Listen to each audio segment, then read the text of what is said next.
y adelante, te escuchamos. Buenas tardes, muchas gracias Miriam, muchas gracias a todos los presentes. La presencia de todos ustedes les da sustento y sentido a este esfuerzo. Gracias a Quinto Elemento por permitirnos la posibilidad de este espacio reflexivo que en cualquier caso es conjunto, es colectivo. Les explico rápidamente cómo va a ser la mecánica o cuál es la idea que yo tengo con esta ponencia.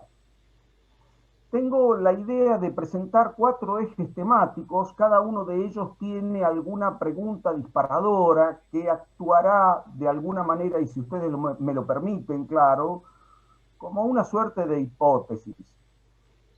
La idea nunca es cerrar la hipótesis, sino al contrario, que sean ustedes los que a partir de algunos elementos, de algunos disparadores que nosotros incluyamos en esta charla, en esta ponencia, puedan cerrarlas o por el contrario puedan abrirlas y puedan profundizarlas.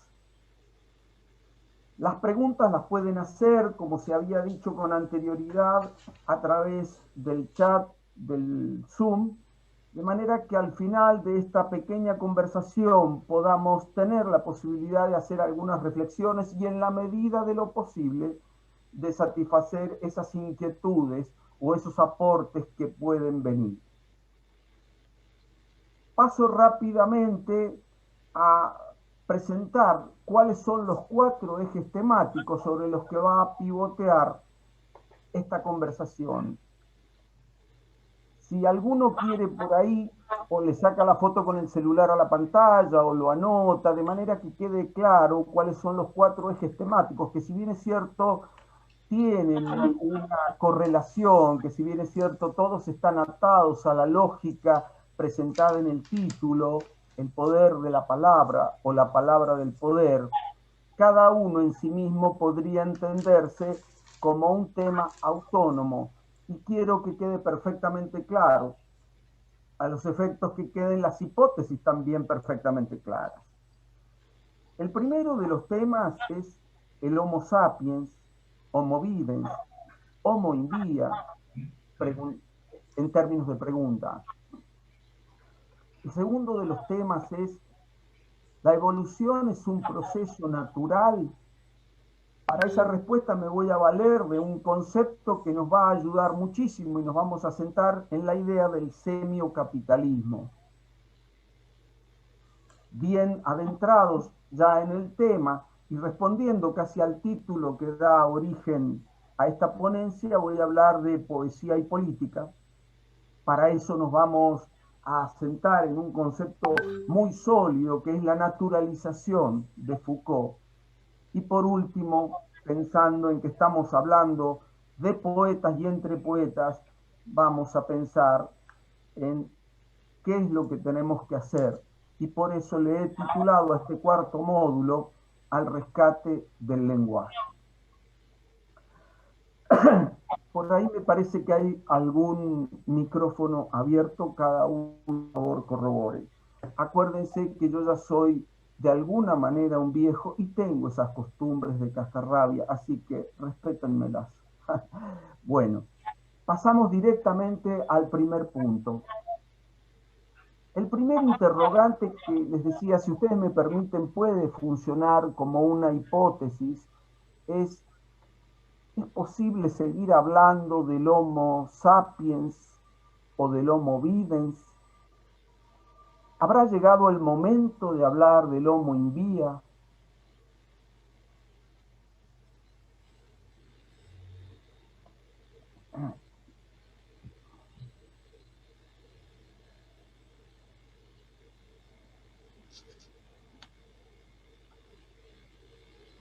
¿Qué es lo que es esto del Homo sapiens? Hagamos un rápido repaso, y digo rápido porque cada uno de nosotros conocemos cuál ha sido el derrotero en el proceso evolutivo del lenguaje.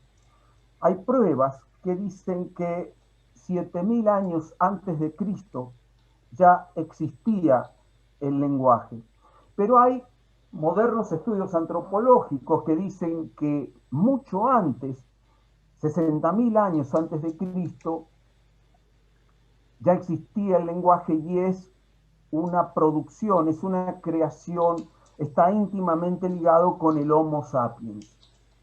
Fue un salto evolutivo, sin duda, que ayudó a desarrollar capacidades antes no conocidas, pero dice Noam Chomsky, uno de los lingüistas más influyentes de la modernidad, es mucho más que eso.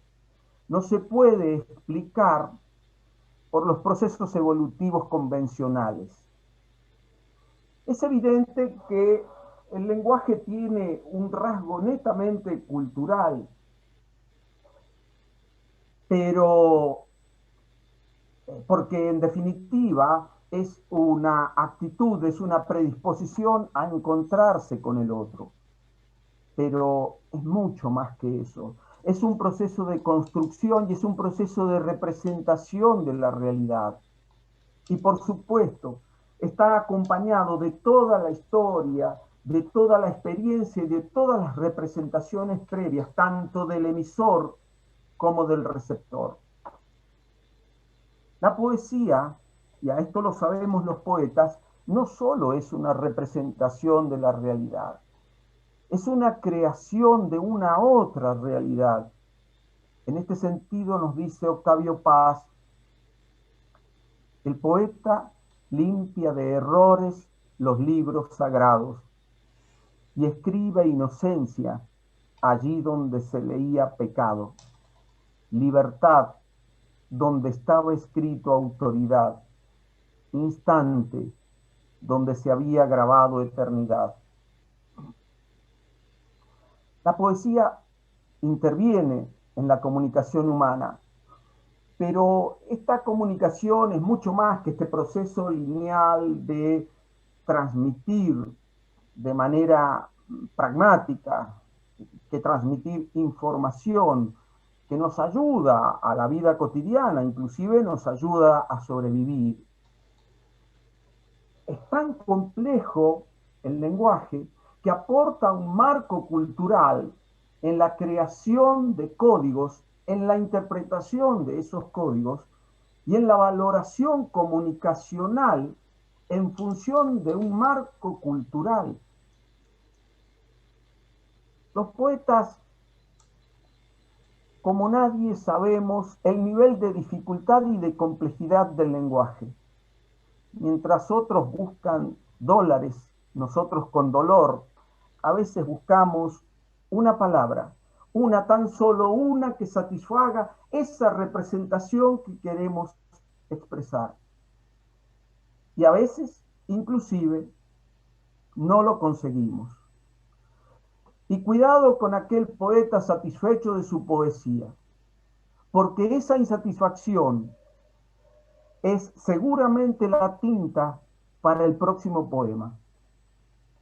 El lenguaje, queridos poetas, se aprende no solamente como sonido, sino como sentido en su representación.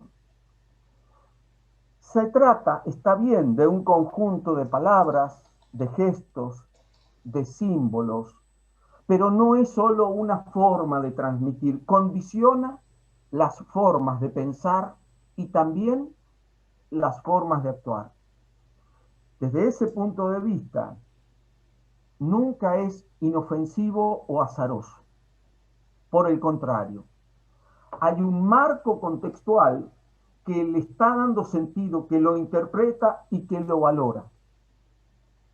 Decíamos recién que la comunicación humana no solo tiene un propósito de sobrevivencia gregaria, sino tiene un sentido, tiene una finalidad de representar ese pensamiento abstracto, esa significación simbólica.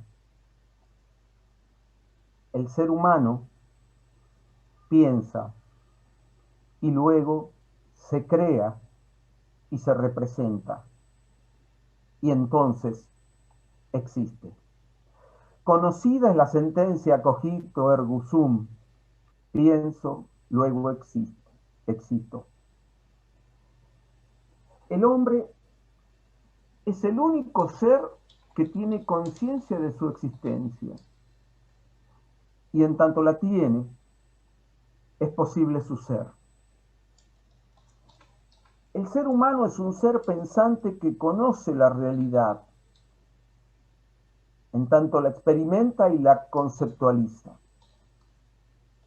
Pero ese conjunto complejo al que le llamamos lenguaje tiene significados y significantes. Ya vamos a explayarnos un poquito en esto, pero quiero que cierren en todo caso esa ventanita o la minimicen, y luego la vamos a tocar. En principio decimos que tiene significados y significantes. Los seres humanos poseemos capacidades distintivas que nos permiten inventar, aprender, utilizar estructuras lingüísticas complejas y tenemos capacidades para crear. Y acá viene una de las primeras afirmaciones fuertes, contundentes y opinables, por cierto, que dice que no hay un mundo dado, sino hay un mundo creado.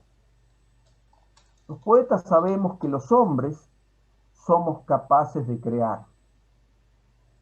Y esa, en la poesía, digo, hay una construcción suprema del intelecto y del sentimiento. Nos dice al respecto Juan Gelman: cuando un poeta se posa sobre el mundo, lo desplaza.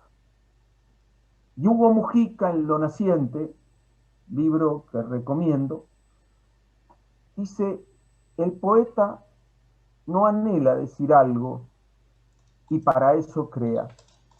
El poeta busca crear, busca que la obra exista, desea darle ser.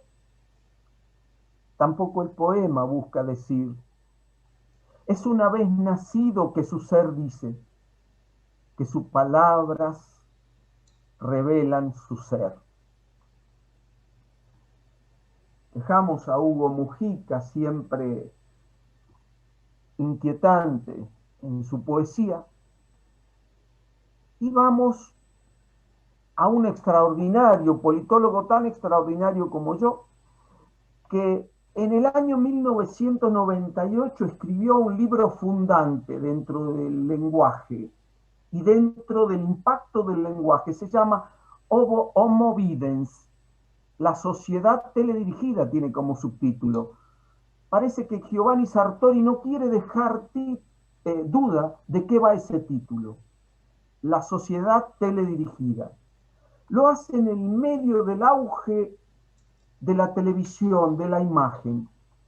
Y él dice: esta imagen no solo se apodera del tiempo del ciudadano, lo piensa claro en términos políticos, sino también se está apoderando de una forma de valorar, de una forma de pensar. La imagen está determinando lo que es real y lo que no lo es. Todo aquello que es susceptible de ser puesto en la pantalla es lo real. Lo abstracto, todo aquello que no pueda ser puesto en imagen, no es parte de la realidad. Entonces, la representación de la realidad se ha minimizado, se ha estrechado solamente a la imagen y se le quita al hombre esa posibilidad exquisita de la abstracción. En ese sentido, nos dice Sartori, no hace falta pensar, basta con no ser ciegos para entender. Es decir, nos ponemos pasivos frente a esta cajita que hoy es plana y todo lo que nos diga esta imagen es la realidad. Ya no hace falta la reflexión del sujeto, sino hace falta compartir una imagen generada por otro sujeto en otra dirección, en otras latitudes. Posteriormente al fenómeno televisivo, apareció el fenómeno de las redes. ¡Wow! Y ahí quedamos todos enredados.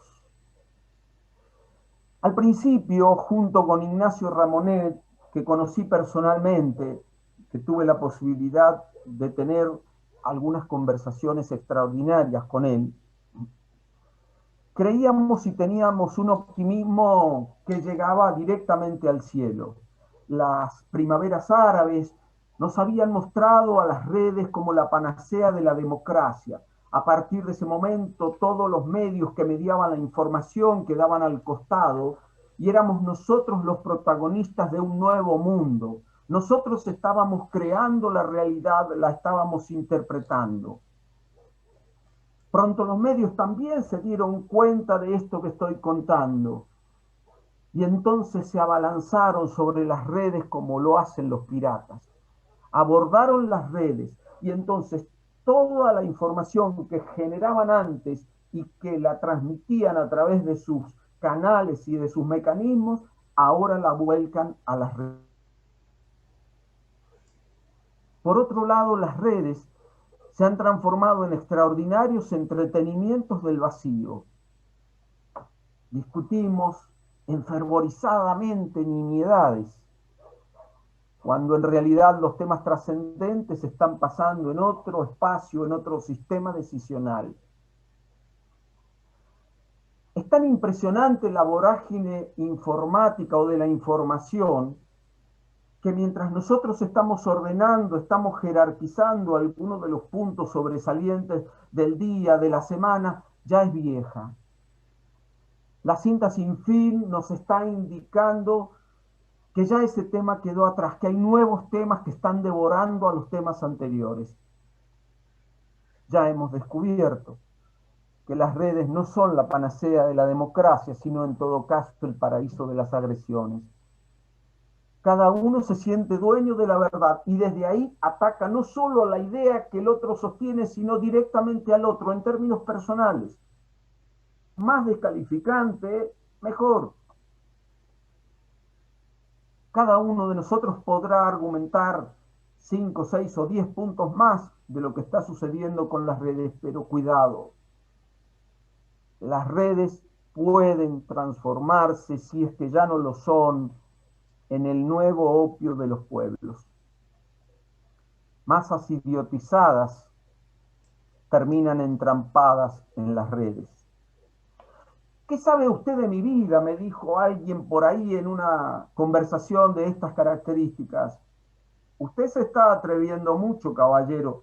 Perdón, yo no estoy hablando en términos de lo que cada uno hace con las redes, no lo sé, no tengo idea. Estoy pensándolo en términos sociológicos y veo más memes que reflexiones. Mientras nosotros quedamos entregados a las redes, alguien está pensando algo, alguien está pensando y decidiendo por nosotros. Martin Heidegger dice, hay un enorme sistema que empieza por nosotros, ahorrándonos la terrible tarea de pensar. Y entonces acá repito la hipótesis original. ¿Es posible seguir hablando del Homo sapiens o del Homo videns? ¿No habrá llegado el momento de hablar del Homo invía? Decíamos que el lenguaje no es solo una forma de comunicarnos, es una forma de pensar, de imaginar, de crear, de ser y también de existir. El Homo sapiens está indisolublemente ligado al lenguaje. El Homo videns está indisolublemente ligado a la imagen. Pero ¿realmente estamos en alguno de estos dos estadios o hemos mutado? Algunos de los jóvenes, de mis alumnos que tanto me enseñan, me dijo, el Face es de los viejos, nos estamos mudando a Instagram. Ah, bien, ¿por qué? Le digo, porque en Instagram no hay tantas palabras como en Face. Y entonces esto es un mensaje muy fuerte, claro, porque lo comprobé que efectivamente esto era así. Y hasta nuestro propio lenguaje ha sido casi colonizado por los emoticones, las caritas, los GIFs, etcétera, que son muy simpáticos, claro, es decir, no estoy negando su belleza, su simpatía. Estoy diciendo que se está creando una nueva cultura iconográfica. Hay un nuevo modo de socialización. Todos pueden ser muy simpáticos, pero nos están quitando, nos están robando el lenguaje.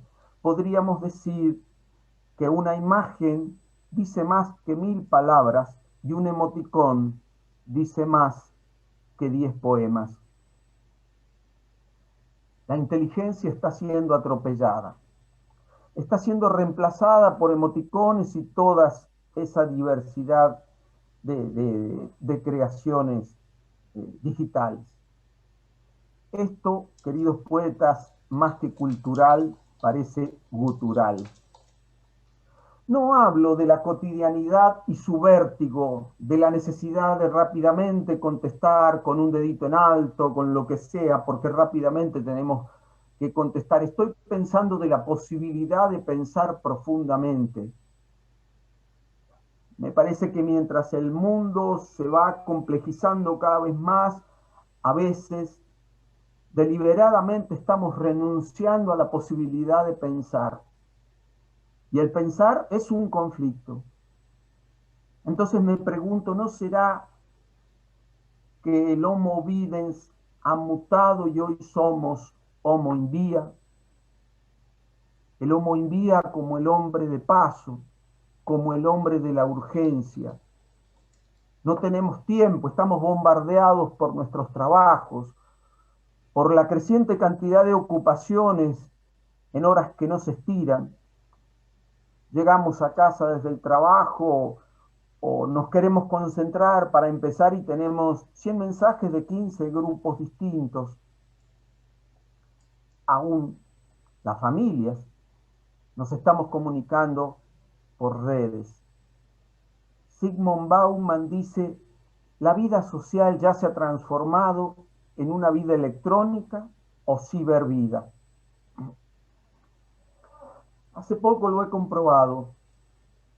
Frente a la muerte, recibimos un lo lamento por WhatsApp, por supuesto.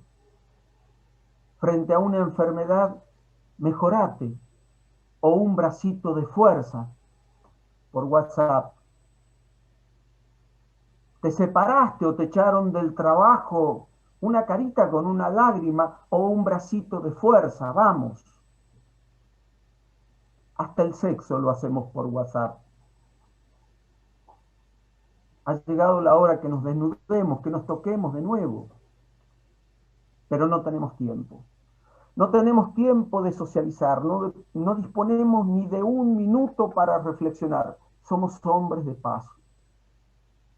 Ahora un meme sintetiza la realidad. Eso es suficiente. Somos hombres con prisa, hombres sin pausa, hombres que pasan. Me estoy pensando, me estoy incluyendo, claro. Los otros días conversando con una poeta que está hoy acá presente, me decía, nos hemos olvidado de la voz de las personas. Y me puse a pensar cuántas voces recordaba. Y después que habíamos cortado, le tuve que dar la razón. No se la quería dar, porque además soy discutidor, pero se la tuve que dar. Ha llegado el momento donde necesito abrazarte, tengo que secarte una lágrima, arrancarte una risa, amarte desnudo, tu piel con mi piel.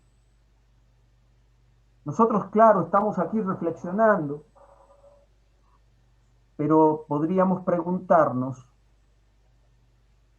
¿dónde está en este momento el resto del mundo? Y entonces ahí podemos tener una idea de lo que estoy diciendo. Vamos a plantear la segunda de las hipótesis.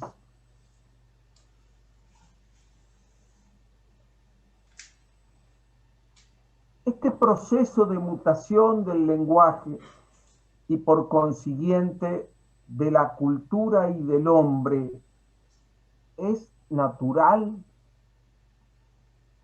Repito, este proceso de mutación del lenguaje y por consiguiente de la cultura y del hombre es natural.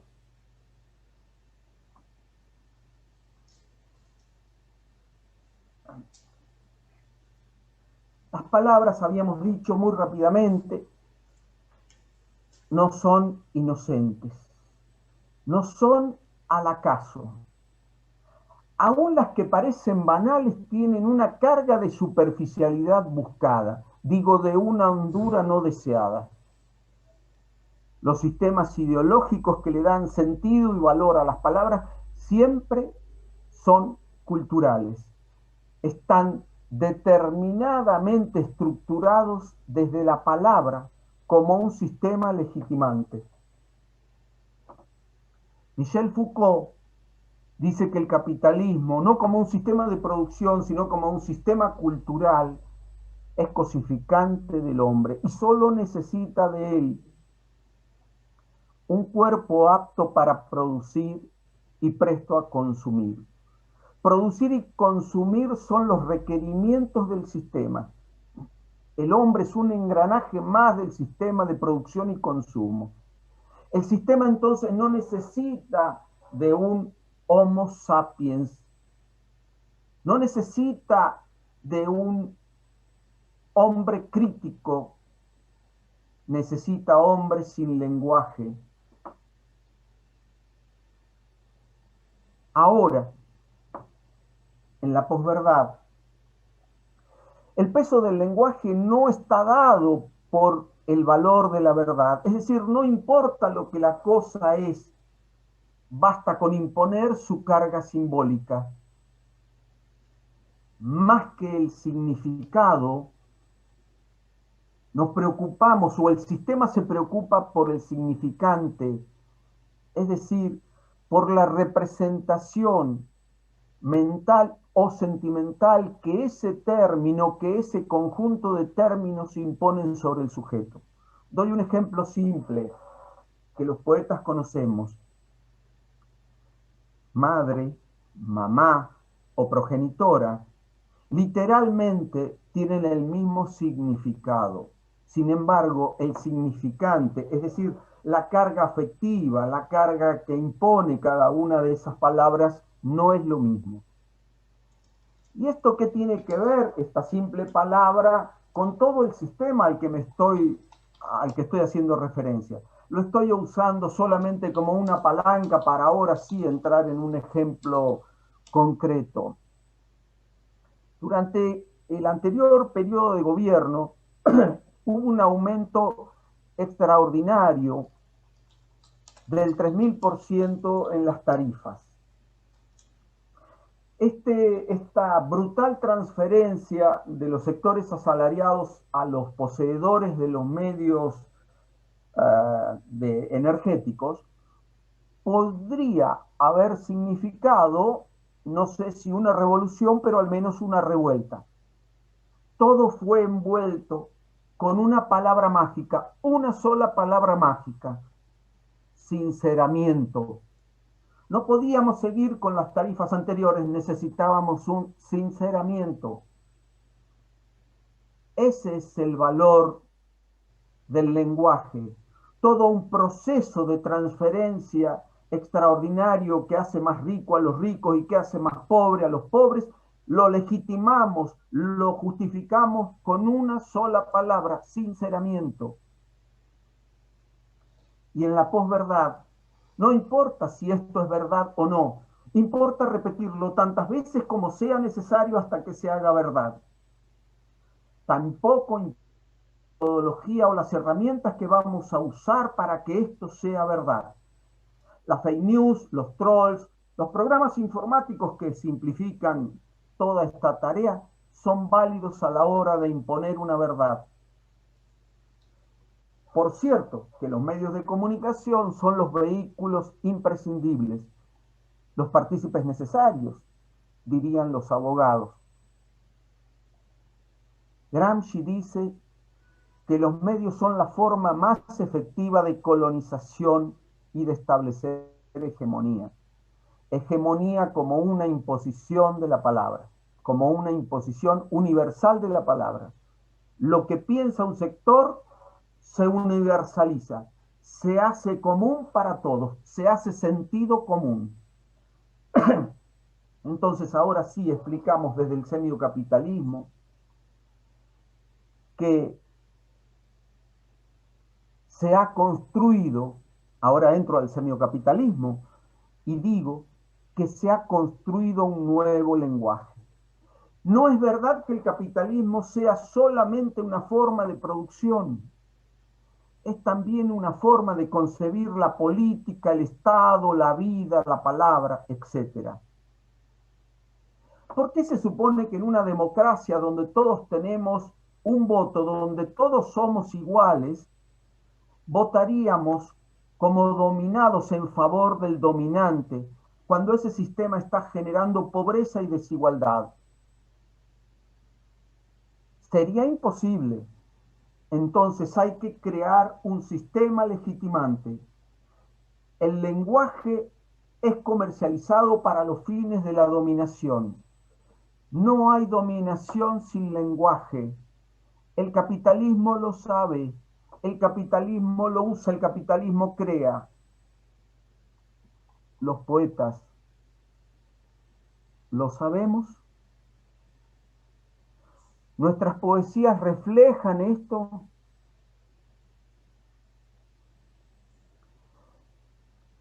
El capitalismo no refleja ni reclama un sujeto crítico. El capitalismo busca, pretende y procura un sujeto sujetado. Un sujeto que asuma una nueva referencialidad. Las empresas tienen que ganar en el mercado. Por ejemplo, es una verdad absoluta, una lógica tan cierta como la Santísima Trinidad, imposible de ser discutida. El sistema necesita un homo in via. Entonces hay una colonización del sujeto. Hay un sujeto que ha atrapado a ese hombre. Ya no es necesario tanto un sistema que impone su voluntad, un sistema de poder que impone su voluntad. Si el lenguaje ha sido introducido, ha sido internalizado en el sujeto, se va a lograr una sociedad disciplinaria, es decir, una sociedad que se disciplina a sí misma, nos dice Foucault. Un sujeto sujetado por sí mismo. Porque ese nuevo lenguaje nos está aturdiendo, nos abruma, nos bloquea. Slavoj Zizek dice que el capitalismo se presenta como aideológico y entrampa al individuo en sus redes de producción y consumo.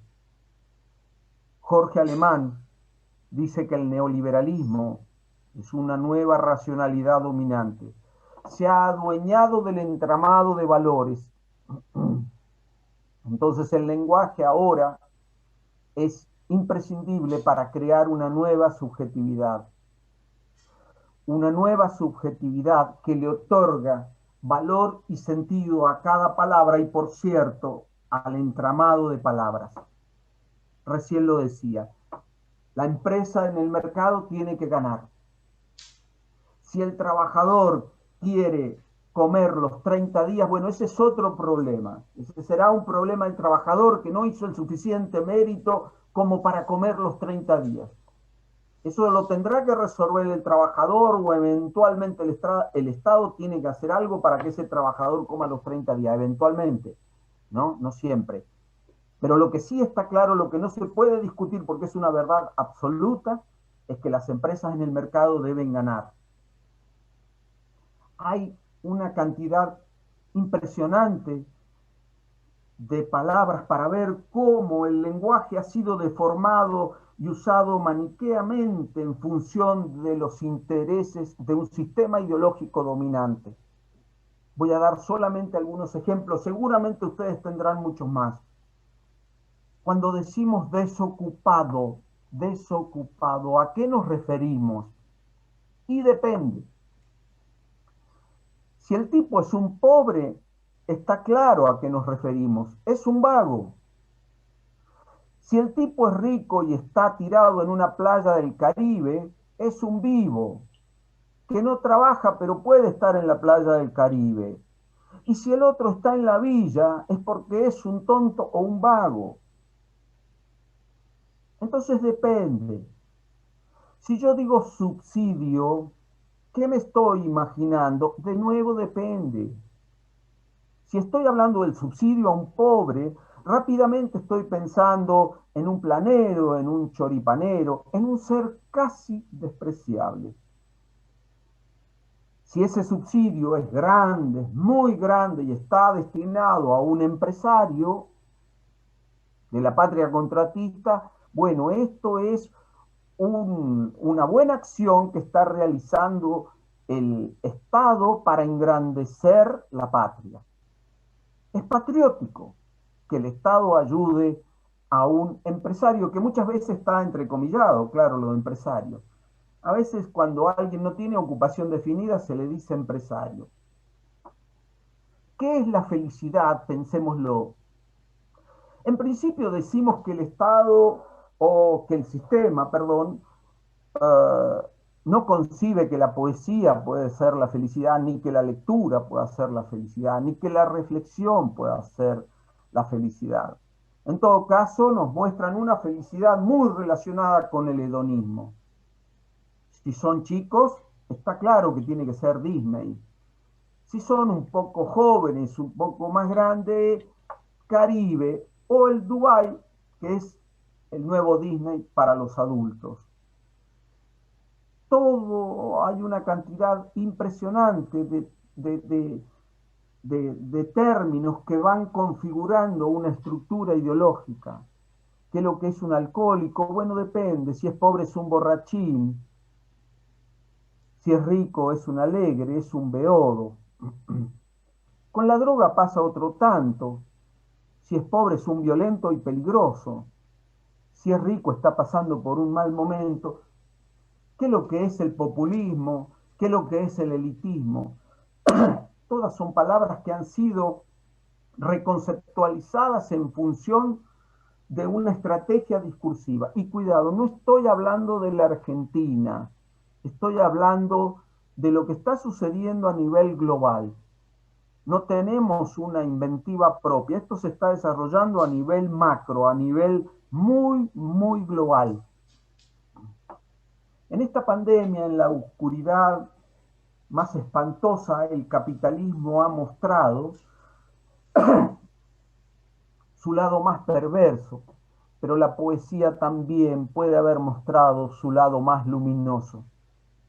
No necesitamos los objetos del deseo que sistemáticamente nos inoculan a través del sistema o del andamiaje propagandístico. Pero sí está claro que necesitamos de la palabra como oxígeno para vivir. La palabra hominiza, la palabra nos hace humanos.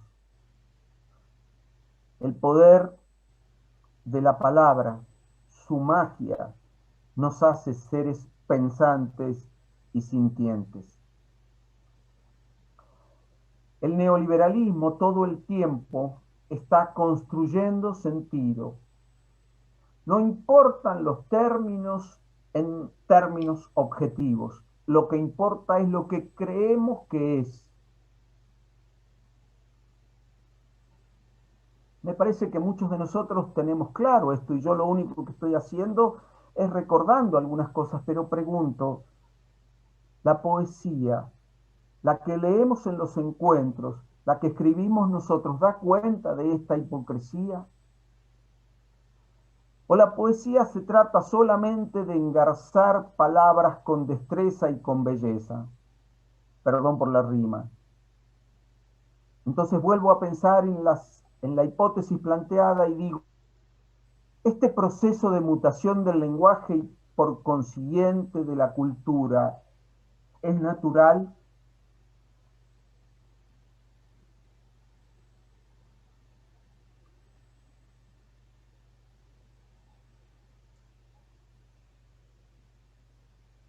Voy ahora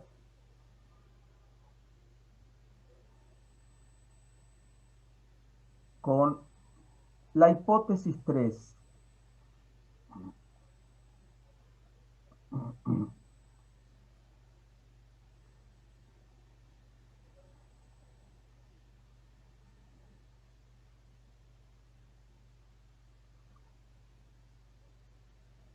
El poder de la palabra o la palabra del poder. El poder de la palabra o la palabra del poder.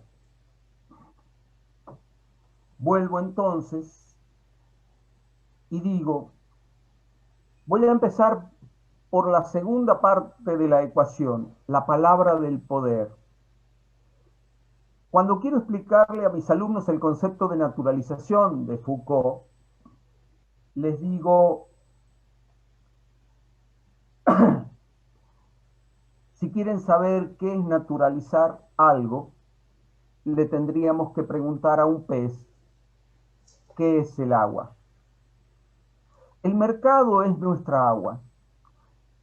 No lo vemos ni lo sentimos porque está en nuestra atmósfera. Es parte de nuestra vida. Entonces la verdad se establece desde el poder, a través de un complejo mecanismo de leyes, de normas, de lógicas políticas, de discursos, de verdades y mentiras. Doy un ejemplo de esto que estoy diciendo. La esclavitud en la antigua Grecia fue legal, ergo era buena. El no voto femenino era legal, es decir, la proscripción de la mujer era legal, era bueno. Está claro que las mujeres no estaban capacitadas para poder votar. Entonces, el lenguaje está determinando lo que es justo y lo que es injusto, lo bueno y lo malo. Dice Foucault, hasta lo anormal es necesario para el lenguaje, porque desde lo anormal, desde lo patológico, se establece lo que es normal.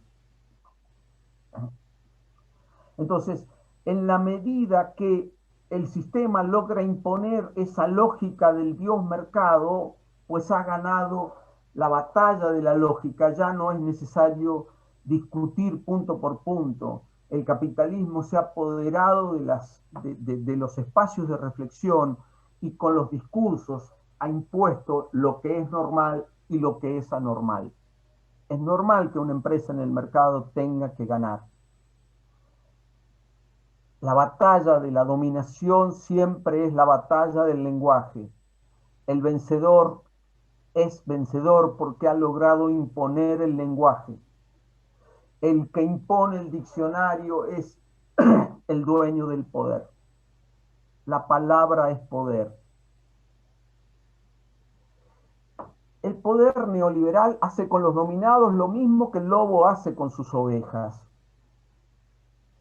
Les hace creer que el peligro es el lobo.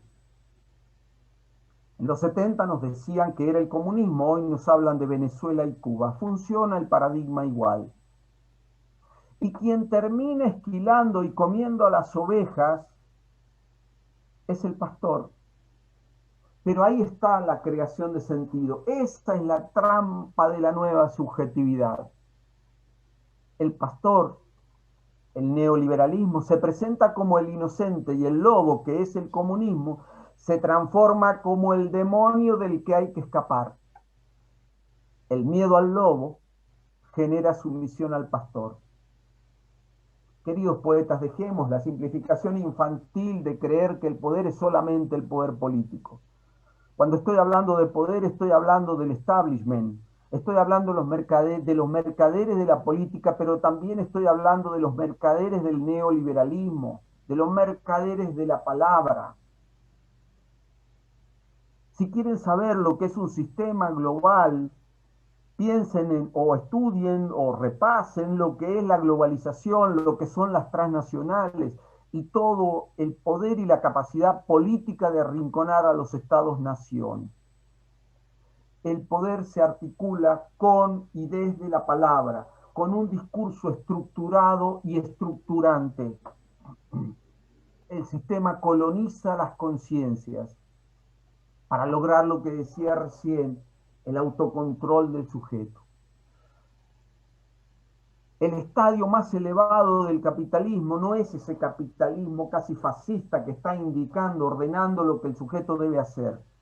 Es el sujeto sujetado por sí mismo, corrido por el miedo al lobo, el que está abrazando al pastor, que más tarde o más temprano se lo va a terminar comiendo. El hombre, en este esquema, es excluido de los espacios decisionales. La propia democracia y la soberanía popular terminan siendo una ficción. Ahora bien, creo que a eso lo sabemos los poetas. Yo creo que todos los poetas que estamos aquí lo sabemos. Ahora nuestra poesía seguirá hablando de pupos, pétalos y pezones. ¿O por fin entenderemos que la poesía es una trinchera?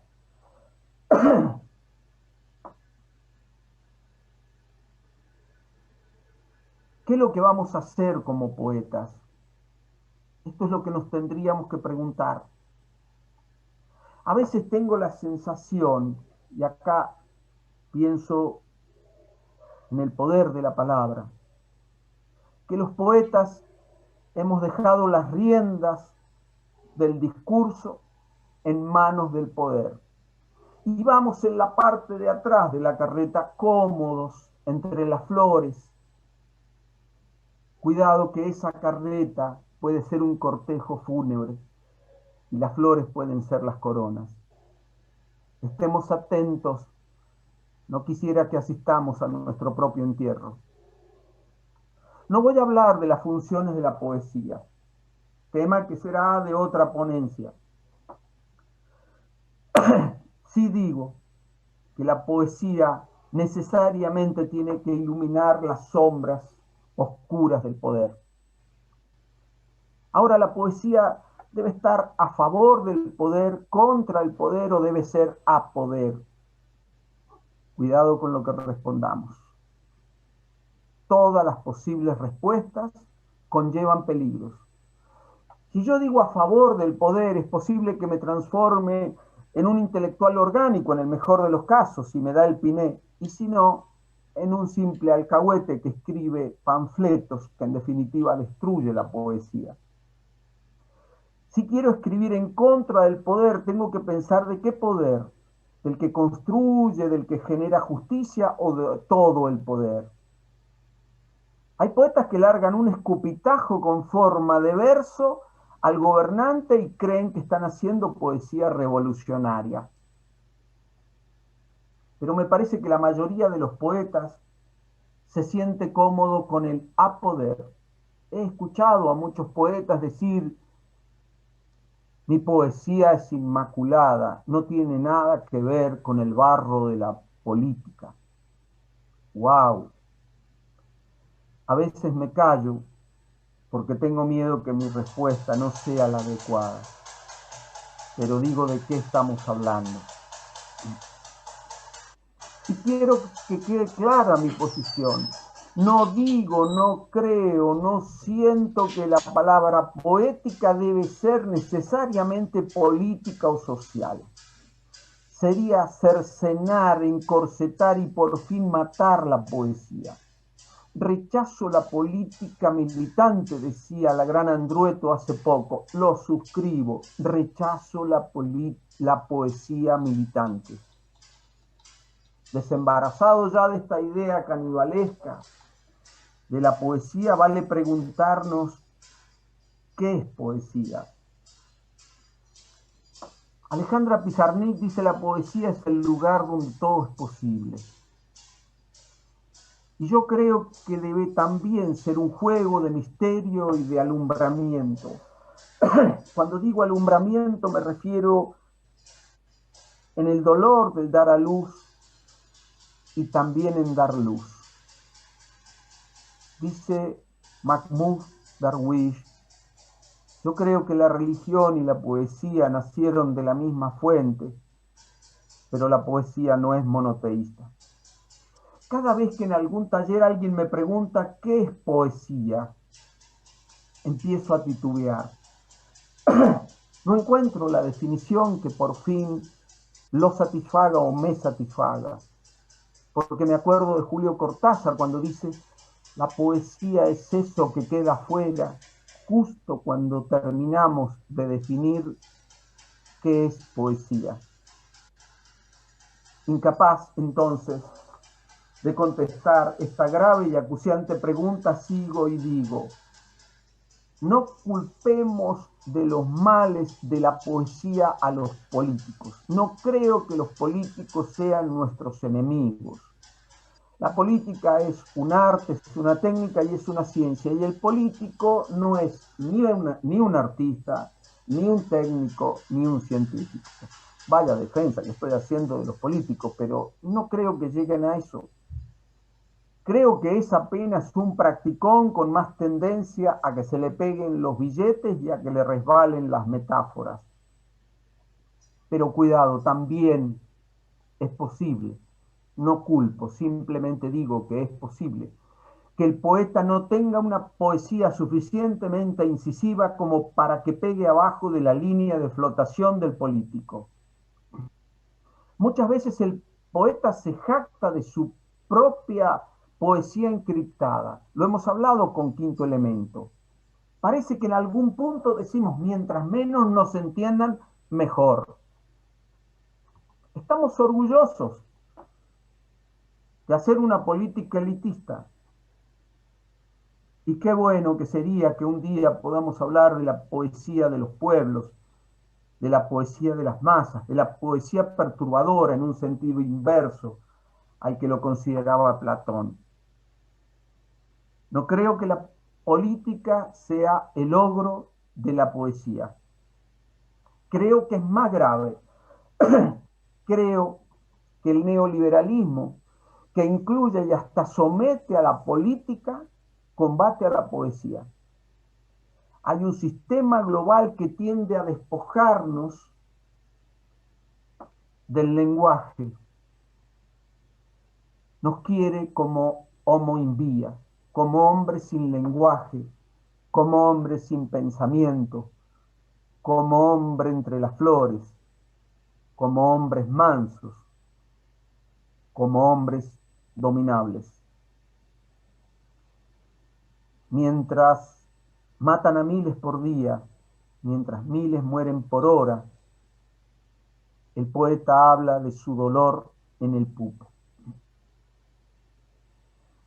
Si la poesía no es perturbadora, a lo sumo será un cuadro abstracto. Adornará, más sobre todo si sus tonos van con el decorado, pero no cambiará la realidad. El arte debe inquietar, debe ser un remanso para los angustiados y un huracán para los haraganes. El poeta es un ser ideológico cargado de ideas y valores. El poeta que canta de sí mismo en el mejor de los casos será un poeta narciso. Puede haber múltiples miradas, miles de escuelas, muchísimas formas o infinitas formas expresivas. Lo que no puede haber es una poesía pupista y desiologizada. Parafraseando a Lacan, como dijo los otros días María Inés en su excelente ponencia, yo diría que renuncie el poeta que no puede dar cuenta de su época. Si el semiocapitalismo es solo una herramienta para imponer al capitalismo, la poesía tiene que ser un badajo en la campana de las conciencias. En términos gramscianos, tiene que ser contrahegemonía.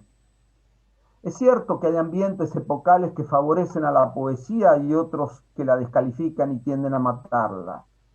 Entonces defendamos a la poesía identificando primero cuál es el sistema que la quiere oprimir y dominar. No revolviemos piñas como los locos, pero rechacemos a la poesía que adorne. Quiero una poesía que estropee, que perturbe, y en lo posible que rompa el sistema.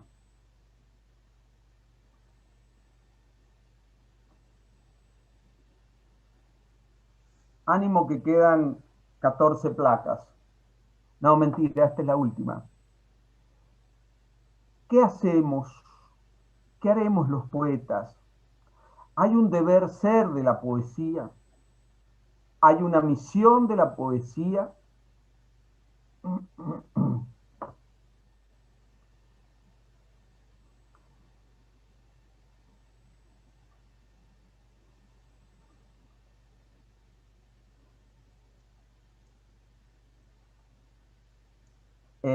¿Se está viendo ahora mi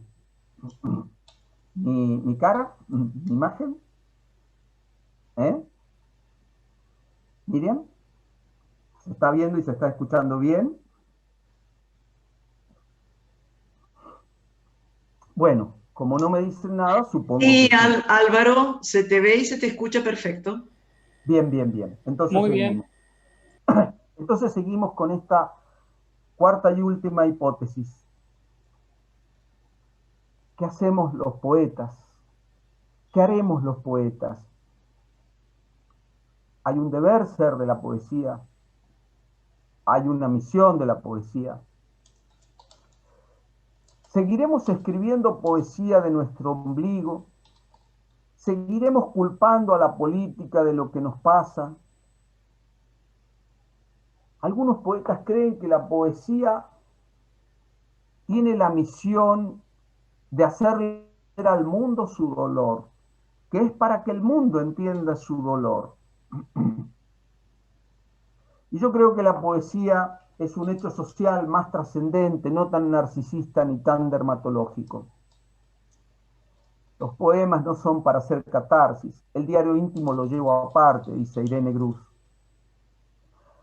Resignificar el lenguaje, reconceptualizar, no es volver al lenguaje arcaico, ni es entregárselo a las academias, como nos dice la gran María Teresa Andrueto. Hay que rescatar los debates entre Sarmiento y Andrés Bello cuando le decía, el lenguaje es la voz viva y es de los hablantes. Lo que hoy tenemos que hacer es pensar que el lenguaje no puede ser un arma, una herramienta de dominación del colonialismo neoliberal. Tenemos que darle un nuevo sentido a la palabra, un sentido que no sea el sentido de mercado. Necesitamos que el poeta salga a debatir, digo a combatir. Y hay mil formas de hacerlo. La poesía del combate, la poesía que quiere rescatar este lenguaje, no necesariamente tiene que ser esa poesía explícita que hacemos algunos. En el libro Quehaceres, que recién nombraba, de Juan y Rojas, cuando nos habla que un acto simple como tomar el té o hundir los dedos en la tierra es un acto sublime, le estamos diciendo al capitalismo y a su mercado, no me jodas, esta es la vida. En el vespertinario de Sergio Soler, cuando habla de esas tardes antojadizas, dice, déjame con mis nostalgias y con las nostalgias del mundo, le está diciendo, no me jodas, no me jodas. La poesía está en la centralidad de la creación artística, en el rescate de la búsqueda y en esta nueva resignificación. Yo le pido a los poetas casi desesperadamente que no le regalemos las riendas del discurso al neocapitalismo, al neoliberalismo, que lo entiende mejor que nosotros, porque no solo lo ha entendido desde su inteligencia, sino que además nos lo oculta y además lo ejerce, mientras nosotros seguimos hablando del pupo y seguimos hablando de los políticos. Darwish en una entrevista dice, ¿puede un pueblo ser fuerte sin tener su propia poesía? Me dio vuelta la cabeza, por supuesto, Darwish, y me dejó pensando en la palabra como trinchera, no para resguardarse, sino para pertrecharse y para salir de nuevo a forzar los límites y salir a disputar el lenguaje y su fuerza transformadora. Creo que con la palabra podemos ser un pueblo fuerte. Cuando digo pueblo me estoy refiriendo a los pueblos del mundo, no necesariamente lo estoy pensando en términos geográficos. Digo los pueblos oprimidos o los pueblos conscientes del mundo. Por eso digo que la poesía social debe ser escrita con pólvora. Tiene que encender las conciencias anestesiadas, tiene que incendiar el orden malparido. Desde los profetas, la poesía es anuncio y denuncia, nos dice Ernesto Cardenal. Cuando decimos poesía, decimos contexto, decimos entorno, decimos el sujeto hablante y el sujeto que escucha, que al final es el que le está dando vida y sentido a estos garabatos que nosotros hacemos creyendo a veces que son poesía.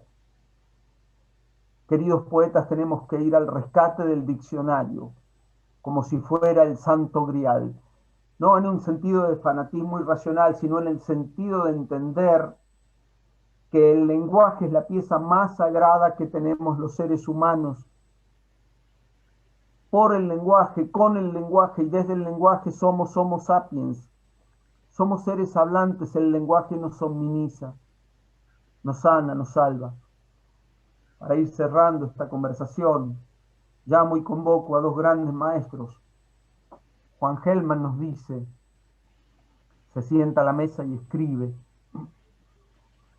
Con este poema no tomarás el poder, dice, ni con miles de versos harás la revolución, dice, y más. Esos versos no han de servirles para que peones, maestros, hacheros vivan mejor, coman mejor, o él mismo viva mejor, ni para enamorar a una le servirán.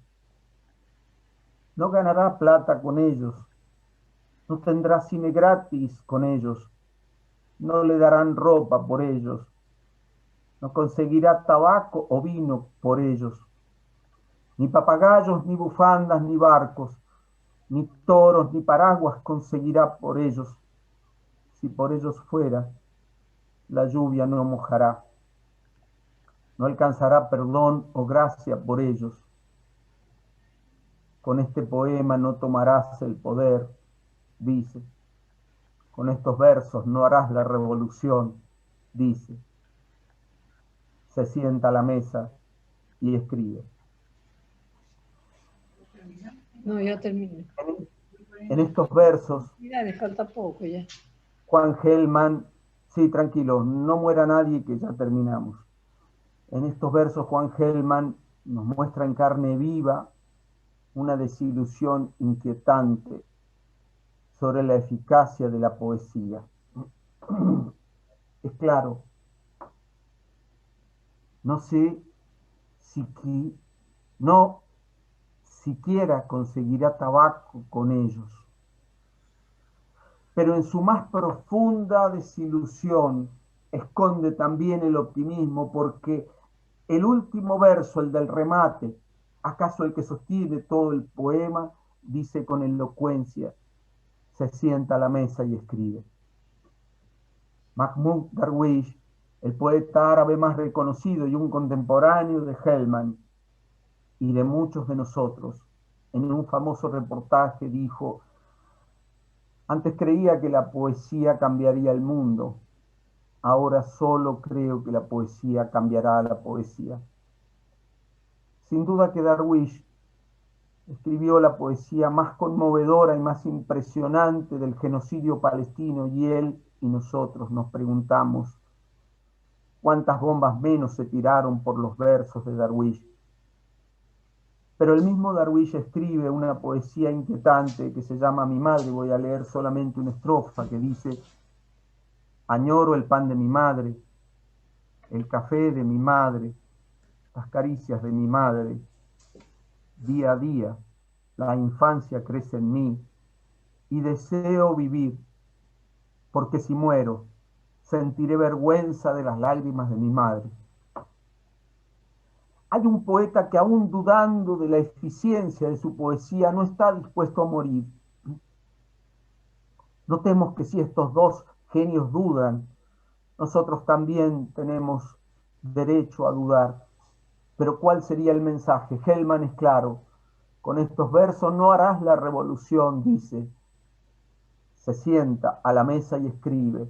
El otro grande nos dice, si muero, sentiré vergüenza de las lágrimas de mi madre.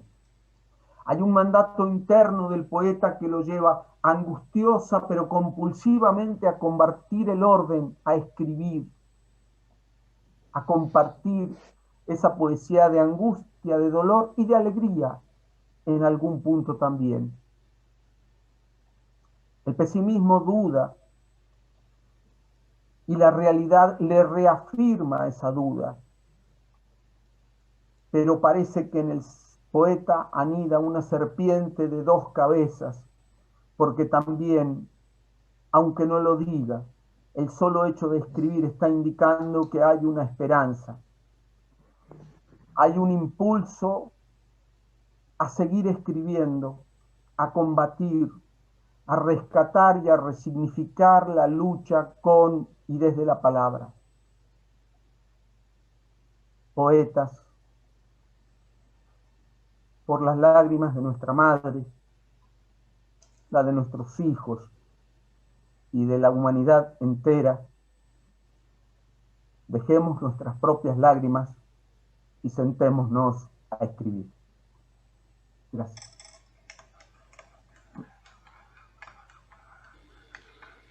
Maravillosa ponencia, muchísimas gracias, Álvaro.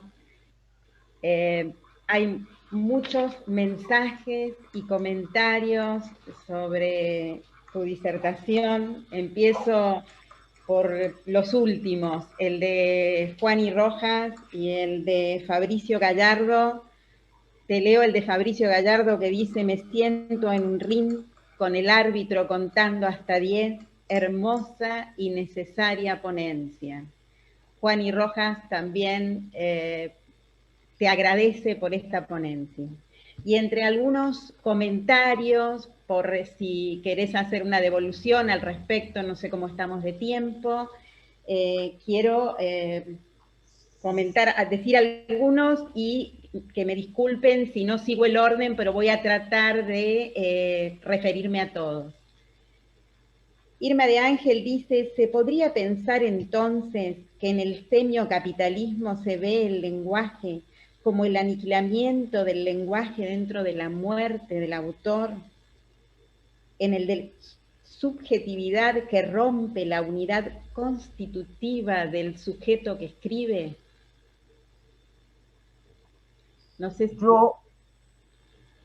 Yo creo que el semiocapitalismo es más inteligente, creo que no ha matado, creo que ha minimizado, creo que ha invisibilizado a expresiones como la poesía, pero creo que ha sido lo suficientemente hábil como para no matarlo en términos reales, aunque claro, en algunas situaciones límites, como en la Palestina invadida por Israel, sí, directamente algunos poetas se los ha matado. Pero más allá de esas situaciones muy puntuales, creo que el semiocapitalismo es la resignificación, creo que no es la muerte de la palabra, creo que le han dado un giro interesado, por cierto, pero creo que han sido lo suficientemente hábiles como para que ese giro casi ni se note, como para que pase desapercibido, como para que por fin sea internalizado por los habitantes, por los ciudadanos, sin que ni siquiera lo perciban. Es decir,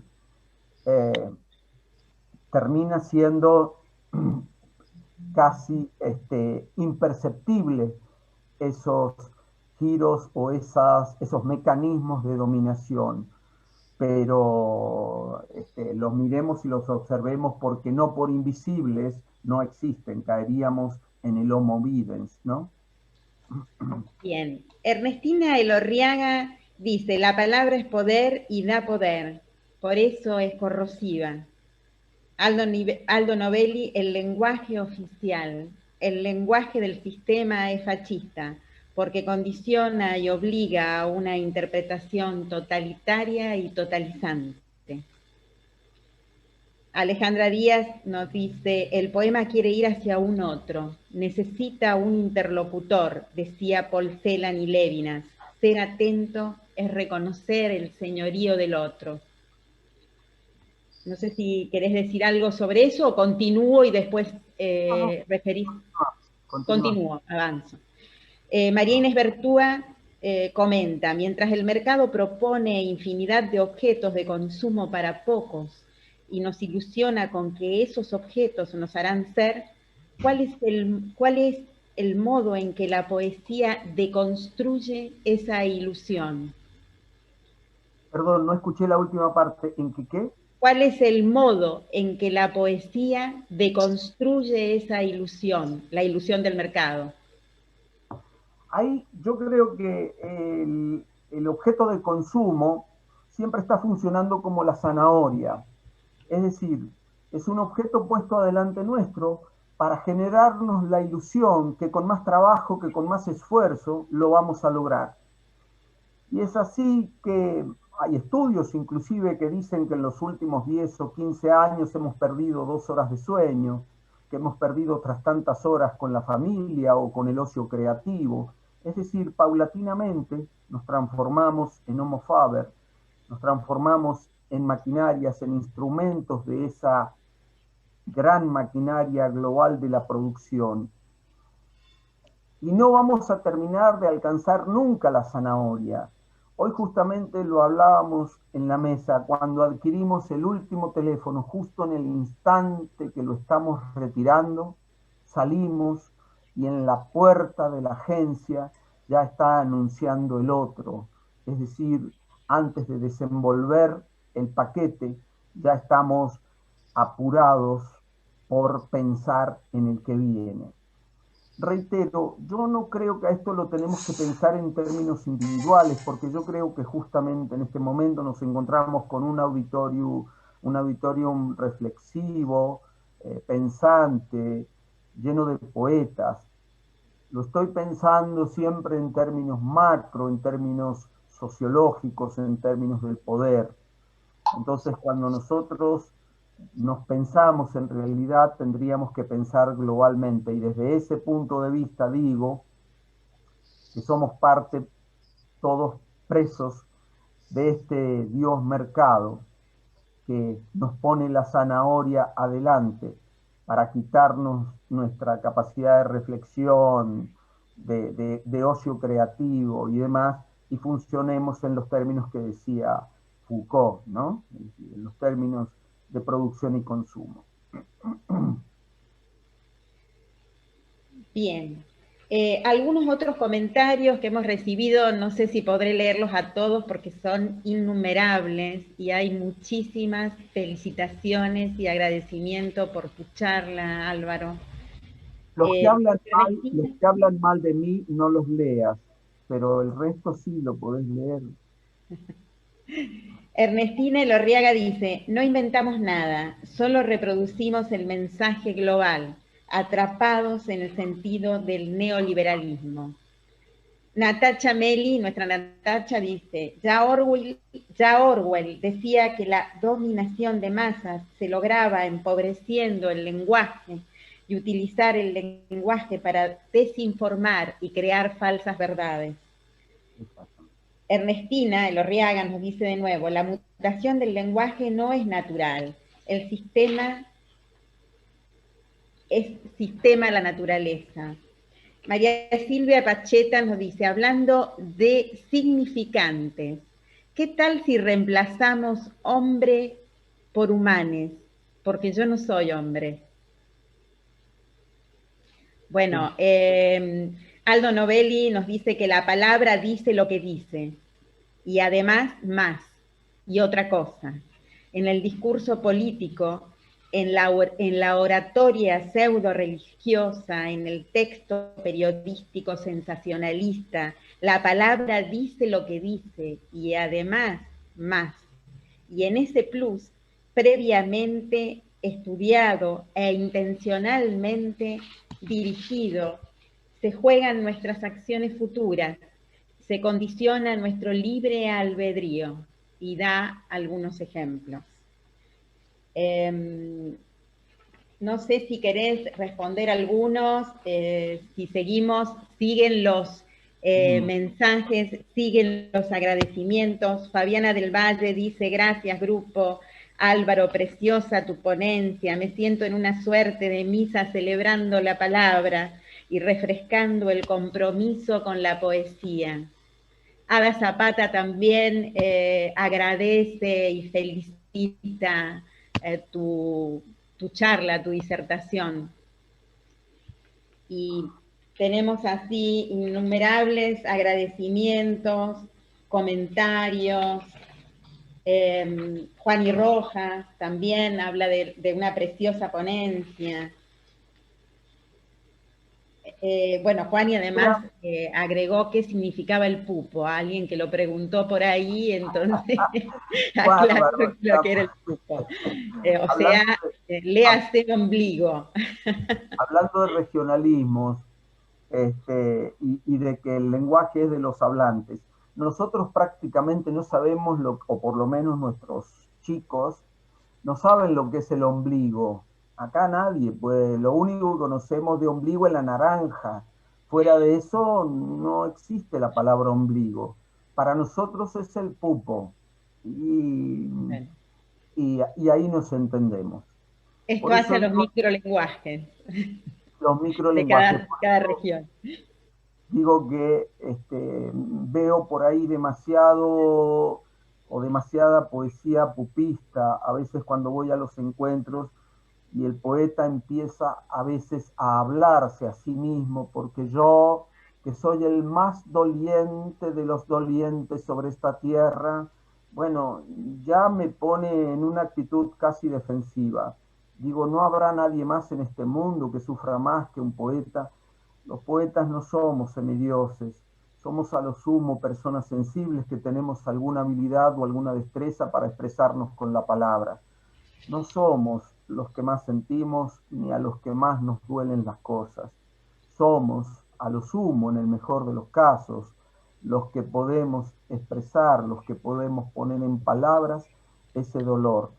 Pero no somos seres superiores que sentimos lo que todos los otros seres sobre esta tierra no sienten. Esa es una actitud bastante narcisista que nos caracteriza.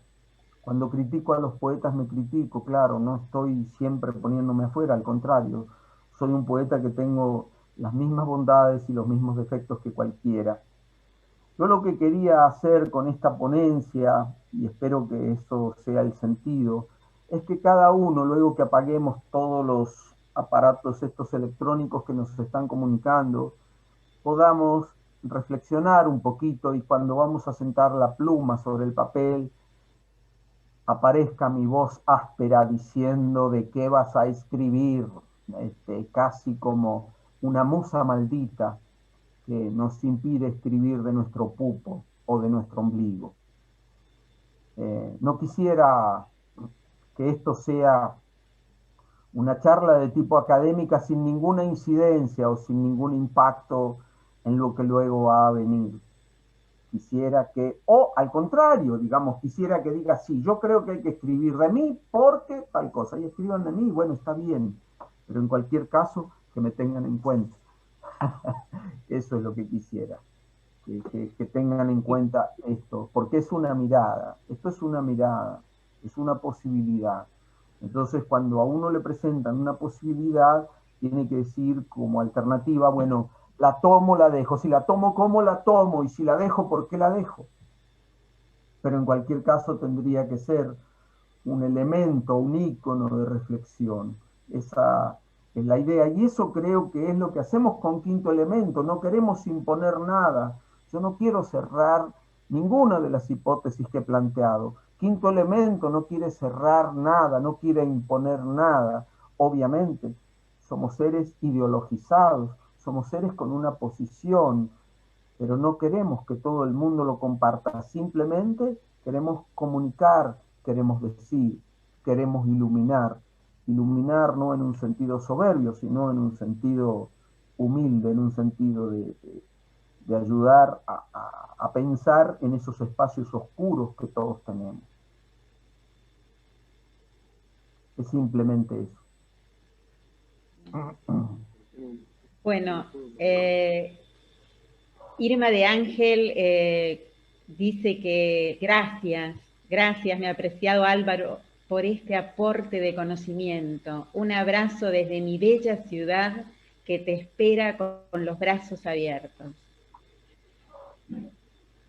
Felipa Castro dice Yo no sé qué voy a hacer con mi nacionalidad, digamos.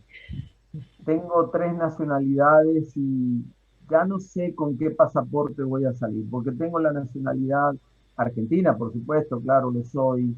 Tengo la mexicana porque ahí me han adoptado y tengo la palestina que también la he asumido desde el sentimiento y ayer justamente conversando el señor embajador me dijo que no había ningún problema en dármela. Así que bueno, no sé al final qué es lo que voy a hacer, pero bueno, México es uno.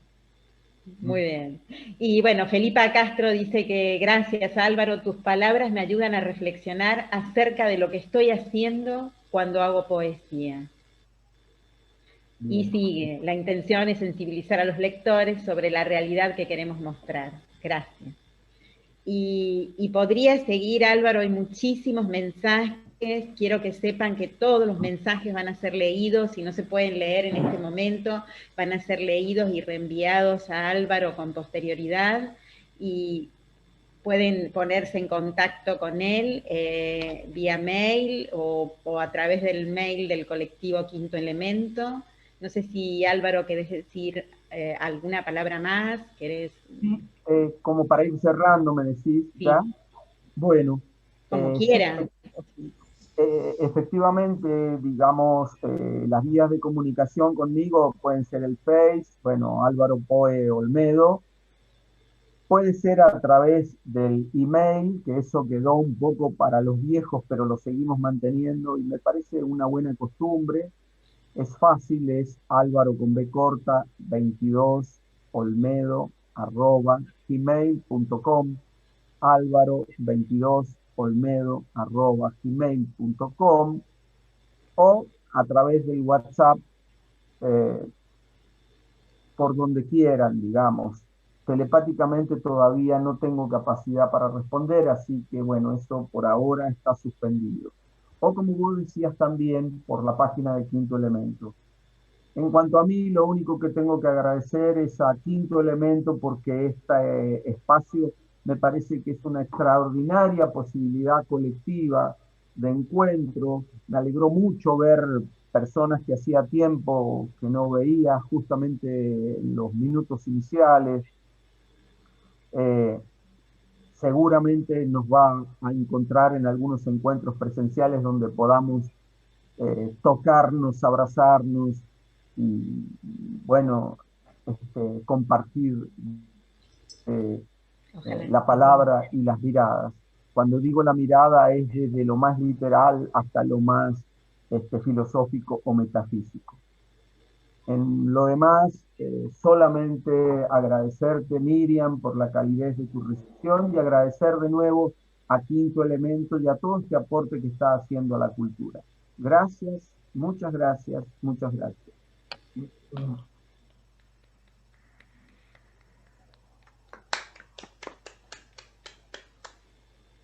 Muchísimas gracias a vos, Álvaro, por tan maravillosa ponencia, por contestar además y poder escuchar todas las voces que se han manifestado y aquellas que no hemos podido leer, porque son innumerables los mensajes, que puedas seguir leyéndolo y por vía privada, y cualquier otra inquietud que tengan, asimismo en el mail, como vos dijiste, del colectivo Quinto Elemento.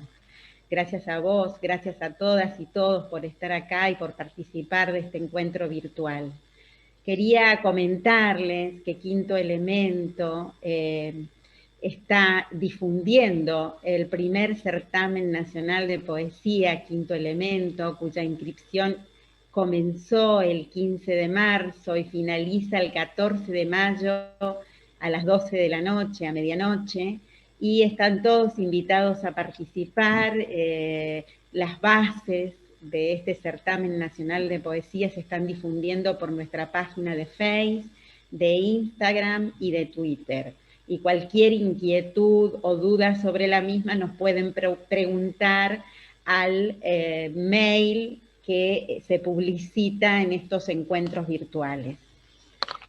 Asimismo, me han manifestado que hay personas que han participado de este encuentro que no está bien expuesto el nombre y el apellido, así que si aparece el celular o aparece alguna sigla o alguna abreviatura, por favor infórmennos después por chat, vía chat o mail, quiénes son. Así les podemos enviar el certificado de participación y quedan preinscriptos para la próxima, y preinscriptas, perdón, para la próxima charla, que va a ser el 17 de abril a las 19 horas y que va a estar a cargo de Natacha Meli. Yo les había comentado sobre cine, guión y literatura, dispositivo e ideología.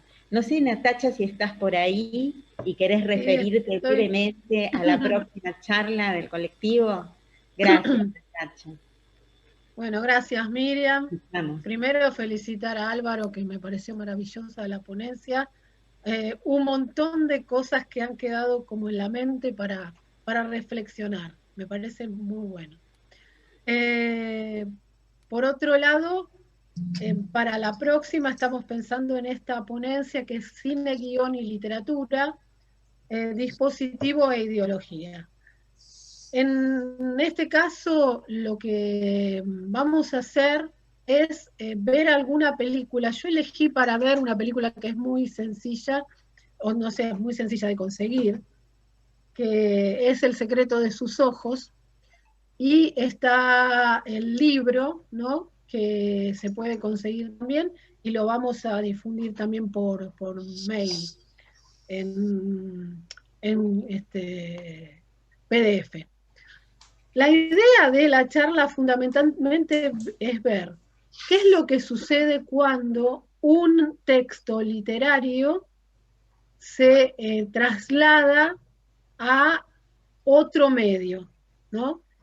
Entonces, en ese medio, que lo llamamos dispositivo, tiene ciertas características, y entonces esas características influyen en la manera de contar esa historia.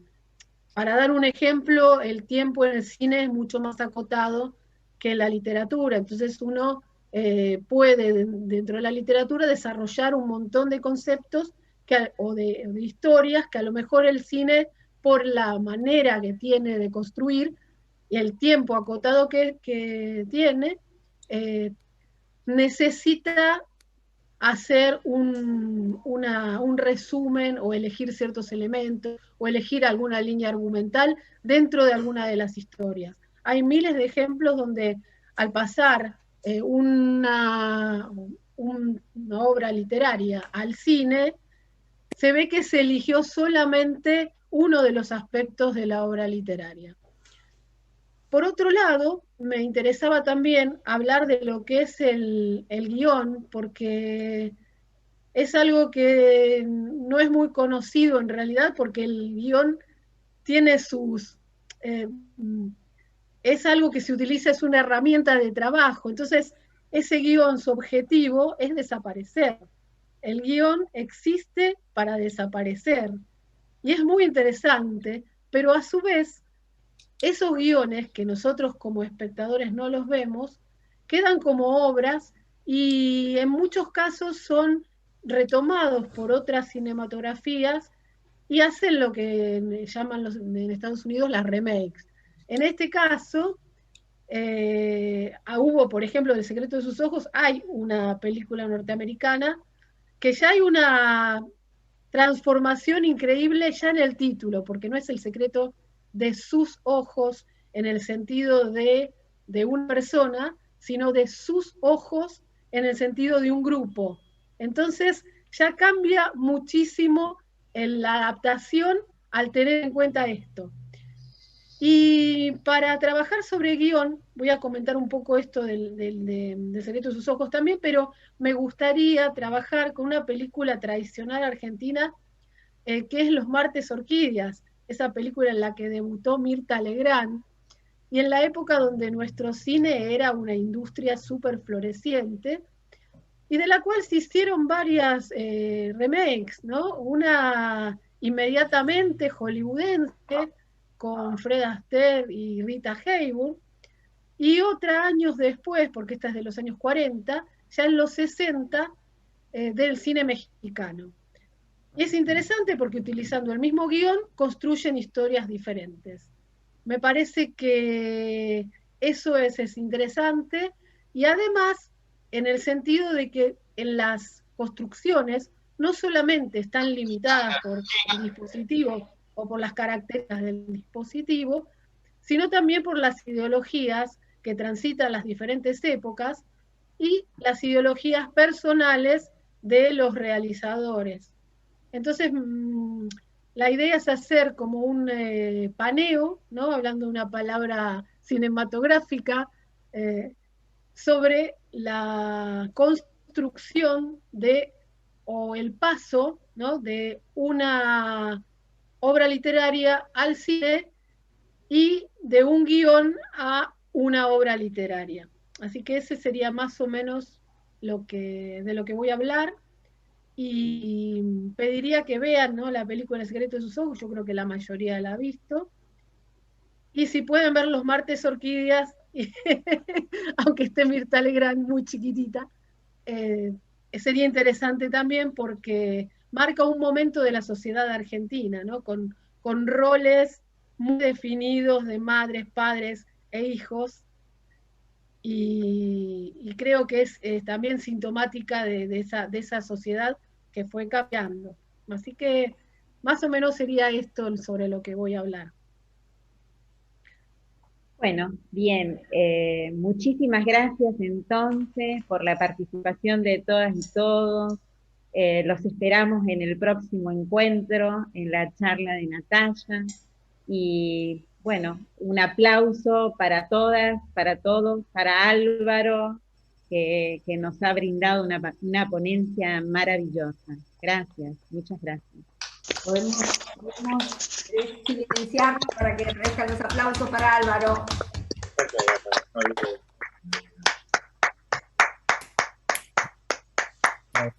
Abrazos. Te queremos, Álvaro, te queremos. Mira si te querré, que lo único que te pude criticar por lenguaje inclusivo. Te amo, genio. Gracias. Bien. Bueno, Te gané la apuesta, Álvaro, ¿eh? ¿Qué? Perdón, no sé de qué me estás hablando. Lo hablamos, eso es lo que no dicen tus mensajes privados. Lo hablamos por privado, por favor. Bueno. Felicitaciones, Álvaro, querido. Genial. Muy bien. Muy bueno, Álvaro, como Chao, siempre, Álvaro, felicitaciones. Gracias. Álvaro, como siempre, Gracias, quinto elemento. como siempre, Álvaro, acordate que cuando nos encontremos me tenés que preparar vino adjetivado con 2 palabras comenzadas por B larga. Bueno y bastante. Trataremos. Bien, bien. Bien, Beba Sergio. El zorro pierde el pelo, pero no la manda, Hola, dicen. te veo ahí, Vivi. Sí, que bastante, porque mira que siempre estamos los 3 juntos. Bueno. Yo debo decir que lo felicito, que estoy orgullosa de él, pero... Por favor, quien está escuchando un audio que se mutee. No, yo quería decir que lo felicito a Álvaro. De verdad, me siento muy orgullosa de ser su amiga y hermana, pero debo decir que él siempre dice que soy su hermana y que yo soy argentino-chilena, pero no sé por qué no mencionó a Chile entre sus posibles nacionalidades. Solamente eso tengo que objetar. Yo me di cuenta. Objetar, a partir de ciudadanía argentina, quiere presentarse en el concurso de Quinto Elemento. Lo que pasa es que ella es argentino-chilena, pero está un poquito floja de papeles. Entonces, acá las cuestiones espirituales no van a funcionar bien. Tenemos una abogada en el medio que nos va a vetar esa posibilidad. Está floja de papeles. Bueno. Bueno, veo a Estela, Héctor, Jorge, tengo en la pantalla Marcela, Sandra, Darcy, María Silvia, tanto tiempo, María Silvia. Bueno, gente, un abrazo de nuevo y nos vemos. Gracias a todos y a todas. Nos vemos la próxima. Hasta la próxima. Chao. Gracias.